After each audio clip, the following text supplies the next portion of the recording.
And now we have the topic of gravitation, wherein we take a look at Newton's law of gravitation specifically.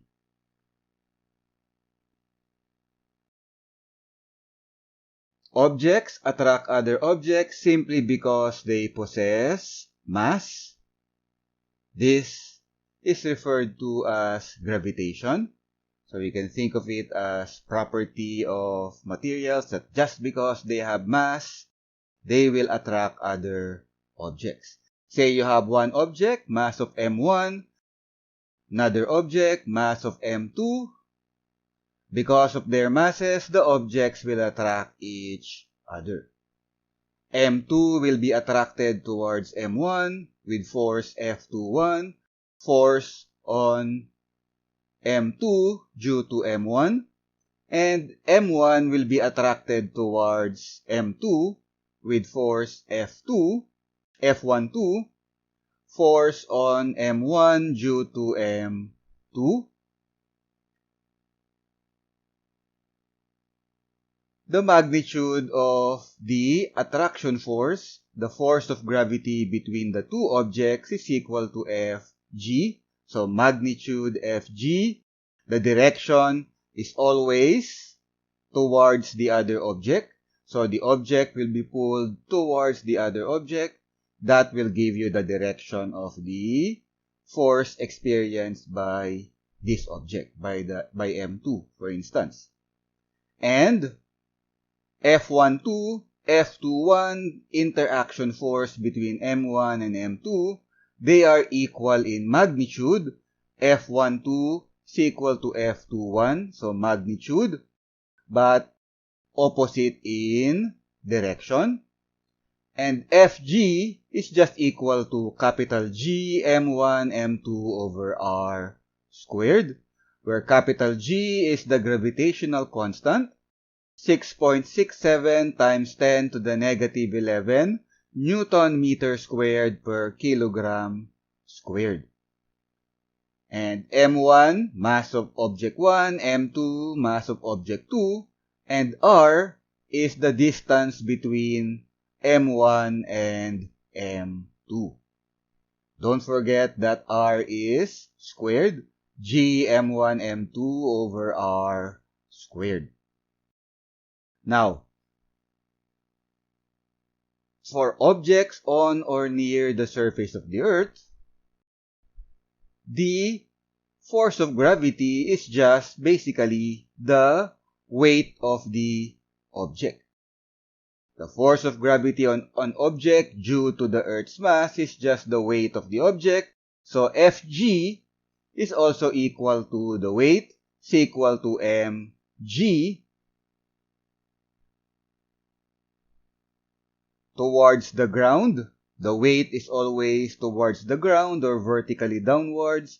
Fg therefore is always heading towards the ground or vertically downwards. And magnitude, of course, of Fg is just mg, where g is for on or near the surface of the Earth. G is just equal to 9.8 meters per second squared. For locations far above the surface of the Earth, where r is very much greater than r Earth, radius of the Earth, 6.37 times 10 to the 6th power meters, Fg will simply revert back to the original equation for gravitational force between two objects. Fg is equal to capital G, small m, m Earth over r squared, where r again is greater than r Earth. R Earth is radius of the Earth, 6.37 times 10 to the 6th power meters, and m Earth is mass of the Earth, 5.98 times 10 to the 24th power kilogram, and small m, of course, is mass of the object. On the other hand, if for one reason or another, the object is inside the Earth, we can use Newton's shell theorem to help us determine the weight of the object when it is inside the Earth.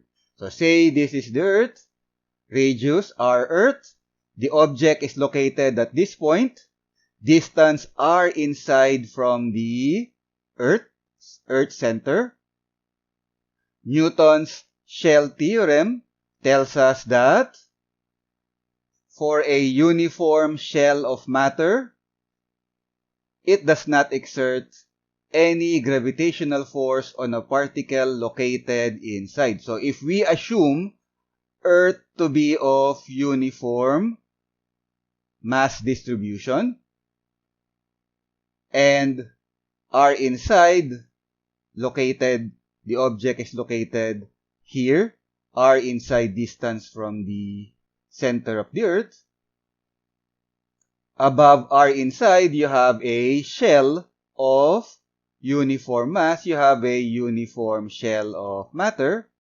That uniform shell of matter will not exert any gravitational force on objects inside. So, an object at a distance r inside from the center of the Earth will not experience any gravitational force from this uniform shell of matter.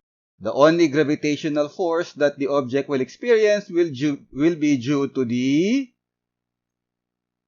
matter of Earth or the substance of Earth that is inside the R inside sphere or distance.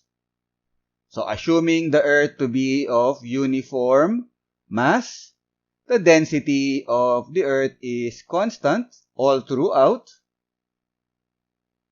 Density is just given mass divided by volume. So if we're talking about the total Earth, the whole Earth, m total, mass total of the Earth divided by the total volume of the Earth. But if we're looking at a point inside the Earth,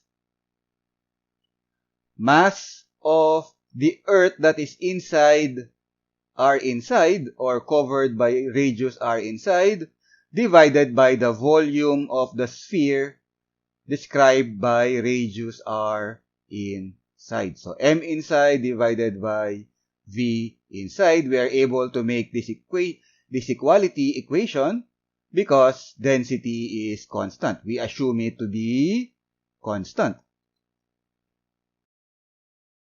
Volume of the Earth, the volume of the sphere inside the Earth. Simplifying, we get M inside is equal to M Earth times R inside squared divided by R Earth squared. Since the gravitational force experienced by an object, distance R inside from the center of the Earth is just due to the material of the Earth inside this sphere covered by radius R inside. The gravitational force experienced by object of mass m will simply be given by capital G m inside over R squared in R inside squared. Using now the equation that we had derived for m inside, we are able to derive an equation for the gravitational force or weight experienced by an object inside the Earth. Fg is equal to capital G m Earth times R inside divided by R Earth cube.